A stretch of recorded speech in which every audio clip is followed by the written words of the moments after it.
بسم اللہ الرحمن الرحیم۔ اسلامی تاریخ یکم جمادی الثانی۔ حضور اکرم صلی اللہ علیہ وسلم کا عمرہ کے لیے جانا۔ رسول اللہ صلی اللہ علیہ وسلم نے ایک مرتبہ خواب دیکھا کہ مکے میں داخل ہو کر بیت اللہ کا طواف کر رہے ہیں۔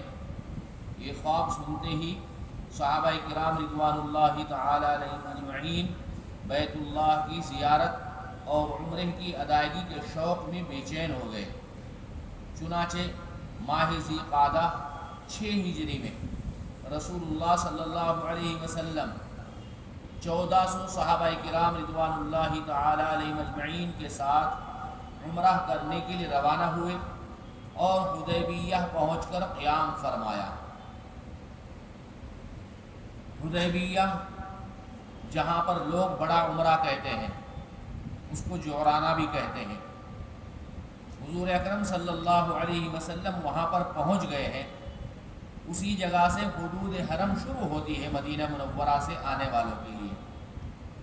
فراش بن امیہ خزاعی کو قریش مکہ کے پاس بھیجا کہ ہم صرف بیت اللہ کی زیارت اور عمرہ کرنے آئے ہیں، ہمارا مقصد لڑنا نہیں ہے۔ اللہ کے نبی علیہ السلام نے ان آدمیوں کو ان مکے کے لوگوں کے پاس بھیجا ہے پرمیشن لینے کے لیے، اجازت دینے کے لیے، مگر اہل مکہ نے بدسلوکی کرتے ہوئے ان کے اونٹ کو مار دیا اور وہ مشکل سے جان بچا کر واپس آئے۔ پھر آپ صلی اللہ علیہ وسلم نے حضرت عثمان غنی رضی اللہ تعالیٰ عنہ کے ذریعے ان کے پاس پیغام بھیجا تو انہوں نے حضرت عثمان رضی اللہ تعالیٰ عنہ سے کہا، تم اگر طواف کرنا چاہتے ہو تو کر سکتے ہو۔ انہوں نے جواب دیا، میں رسول اللہ صلی اللہ علیہ وسلم سے پہلے ہرگز طواف نہیں کروں گا۔ تو قریش مکہ نے کہا کہ محمد صلی اللہ علیہ وسلم اپنے ساتھیوں کو لے کر اس سال مکے میں داخل نہیں ہو سکتے، اور حضرت عثمان غنی رضی اللہ تعالیٰ عنہ کو نظر بند کر دیا۔ ادھر مسلمانوں میں ان کے قتل کی خبر مشہور ہو گئی تو حضرت عثمان رضی اللہ تعالیٰ عنہ کی شہادت کا بدلہ لینے کے لیے آپ صلی اللہ علیہ وسلم نے ایک درخت کے نیچے صحابہ کرام رضوان اللہ تعالی علیہم اجمعین سے بیعت لی۔ اس بیعت کو بیعت رضوان کہا جاتا ہے۔ اللہ کرے ہم سب وہاں پر جائیں جہاں پر یہ معاہدہ ہوا تھا۔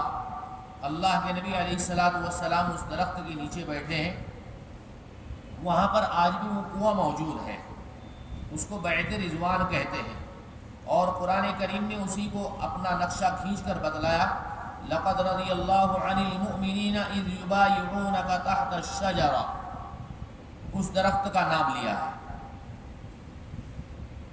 اللہ کی قدرت،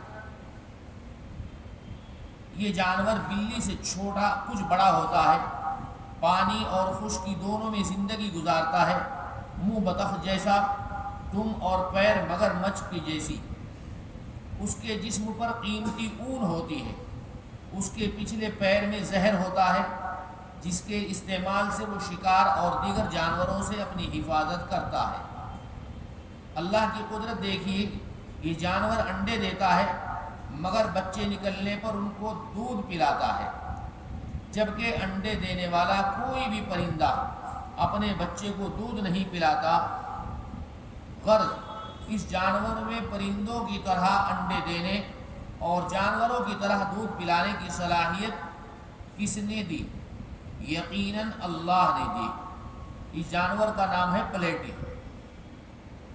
ایک فرض کے بارے میں، اسلام کی بنیاد، رسول اللہ صلی اللہ علیہ وسلم نے فرمایا، اسلام کی بنیاد 5 چیزوں پر ہے۔ نمبر 1، اس بات کی گواہی دینا کہ اللہ کے علاوہ کوئی معبود نہیں اور محمد صلی اللہ علیہ وسلم اللہ کے رسول ہیں۔ نمبر 2، نماز کا ادا کرنا۔ نمبر 3، زکوٰۃ دینا۔ نمبر 4، حج کرنا۔ نمبر 5، رمضان کے روزے رکھنا۔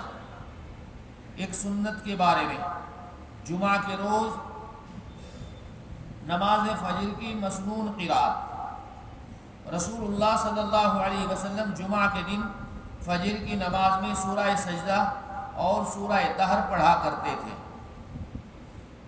ایک اہم عمل کی فضیلت اچھی طرح وضو کرنا۔ رسول اللہ صلی اللہ علیہ وسلم نے فرمایا جو بھی مسلمان اچھی طرح وضو کرتا ہے پھر وہ کھڑے ہو کر دھیان سے نماز پڑھتا ہے تو وہ گناہوں سے اس طرح پاک ہو کر لوٹتا ہے جیسا آج ہی اس کی ماں نے اس کو جنم دیا ہو۔ ایک گناہ کے بارے میں لوگوں سے تعریف کرانا۔